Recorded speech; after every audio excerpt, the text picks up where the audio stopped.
तो अब सुनिए, हर आदमी की दिली ख्वाहिश है कि ऊपर वाला भी प्रसन्न रहे और नीचे वाला भी प्रसन्न रहे, मतलब भगवान भी खुश रहे और इंसान भी खुश रहे। हर लोगों की ख्वाहिश होती है। मेरे पास एक नुस्खा है। अब आप लोग सोचिए कि कौन सा ऐसा कार्य करें जिससे कि ऊपर वाला भी खुश रहे और नीचे वाला भी खुश रहे। थोड़ा आप लोग भी इस पर चिंतन मनन करें। हम तो बताएंगे ही बताएंगे, कुछ आप लोग स्वविवेक का भी प्रयोग करिए। हमारे बोलने से पहले भी कुछ आप अपने दिल से निकालिए। जब हम बोलेंगे और जो आपके दिल से निकलेगी तो उसकी टैली करिए कि हमने क्या बोला था, सोचा था, बाबा जी ने क्या बोला। तो हम ज़्यादा वक्त नहीं लेते हुए, मेरे पास एक नुस्खा है जिससे हम दोनों को खुश कर सकते हैं। और वो नुस्खा क्या है? प्रार्थना और प्रेम। प्रार्थना से ऊपर वाला खुश होता है और प्रेम से नीचे वाला। हर रोज प्रभु की प्रार्थना करना न भूलें। यह बिना डाकिए के प्रभु तक पहुंचने वाला पत्र है। और प्रेम वह वशीकरण मंत्र है जिससे हर किसी को वश में किया जा सकता है। प्रार्थना से प्रभु रीझता है और प्रेम से इंसान सीझता है। प्रार्थना ने इंसान को भगवान बना दिया और प्रेम ने भगवान को इंसान बना दिया। इतनी ताकत है प्रार्थना में।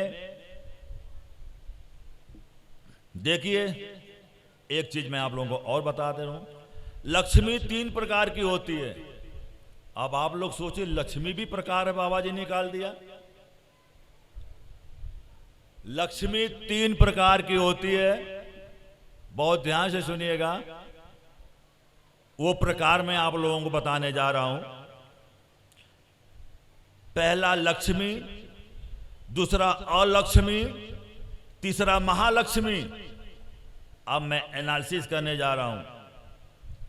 जो अनित से प्राप्त हो वह अलक्ष्मी है।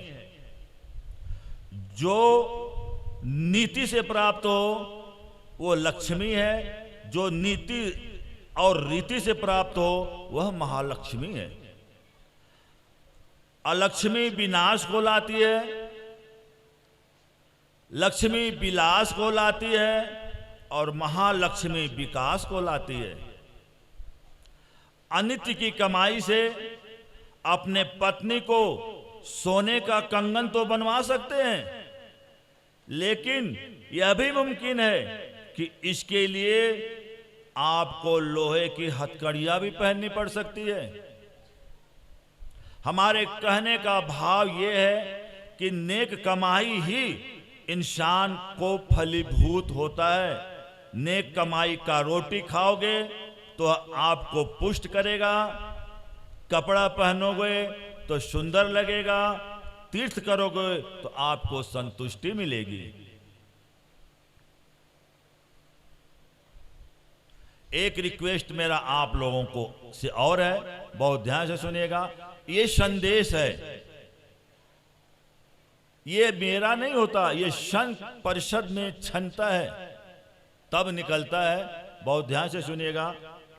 देखिए, हम आप लोगों से रिक्वेस्ट करने जा रहा हूं, बहुत ध्यान से सुनिएगा। गाड़ी चलाते वक्त मोबाइल पर बात मत करिए कभी भी। गाड़ी चलाते वक्त मोबाइल पर बात मत करिए।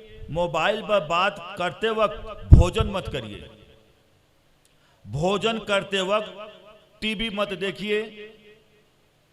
माला फेरते वक्त घर परिवार को याद मत करिए। एक समय में एक ही काम करिए।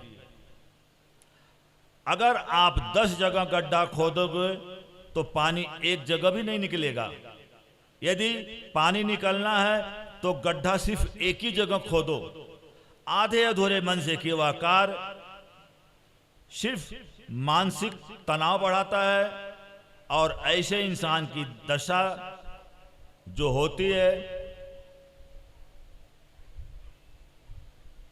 धोबी के कुत्ते की तरह, न वो घर का होता है न घाट का होता है।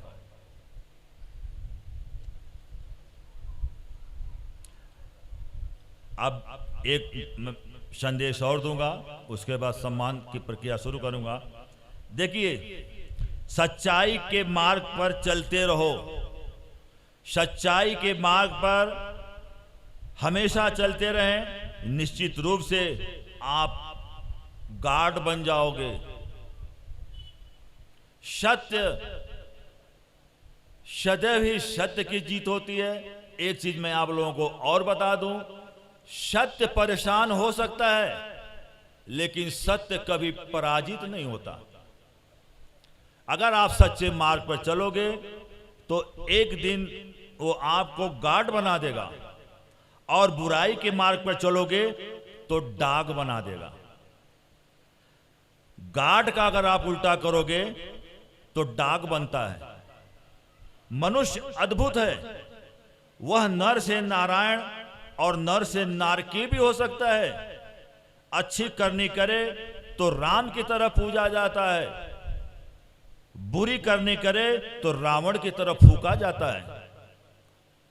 दुनिया में कौन सा ऐसा कार्य है जो इंसान नहीं कर सकता है? आजकल इंसान के पहुंच के बाहर कुछ नहीं है। खास तौर से इस सेटेलाइज युग में इंसान के लिए कोई भी कार्य उसके पहुंच से बाहर नहीं है। अगर इंसान ठान ले तो दुनिया में कोई भी ऐसा कार्य नहीं है जो वो कर नहीं सकता। अब एक और बोल दूं, एक भक्त के सामने भगवान प्रकट हुए। क्या कहूं, कुछ कहा नहीं जाता और कहे बिना रहा नहीं जाता। तो बहुत ध्यान से सुनिएगा। एक भक्त के सामने भगवान प्रकट हुए और बोले, बता तुझे क्या चाहिए, मांग लो। भक्त ने कहा, प्रभु मुझे कुछ नहीं चाहिए, बस मेरे पास रुपए से भरा एक बैग हो और बड़ी गाड़ी बोलोरो बड़ी गाड़ी हमारे साथ हो। भगवान ने कहा तथास्तु। अगले दिन देखा तो एक बस कंडक्टर हो गया। अब रुपयों से भरा हुआ बैग और बड़ी गाड़ी बोलोरो उसके साथ थी, क्योंकि भगवान ने से यही मांगा था कि रुपयों से भरा हुआ बैग हो, एक बड़ी गाड़ी हो। अगले दिन क्या देखा, बस कंडक्टर हो गया और रुपयों से भरा हुआ बैग और बहुत बड़ी गाड़ी बोलेरो हो गई उसके पास। तो भगवान के पास चतुराई और चालाकी बिल्कुल नहीं करना, वहां केवल समझदारी और समर्पण काम आता है। यदि कभी आपके सुकर्म से, तप से भगवान का प्रकट हो तो उनसे गाड़ी और बैग मत मांगिएगा, नहीं तो जीवन भर कंडक्टरी करनी पड़ेगी।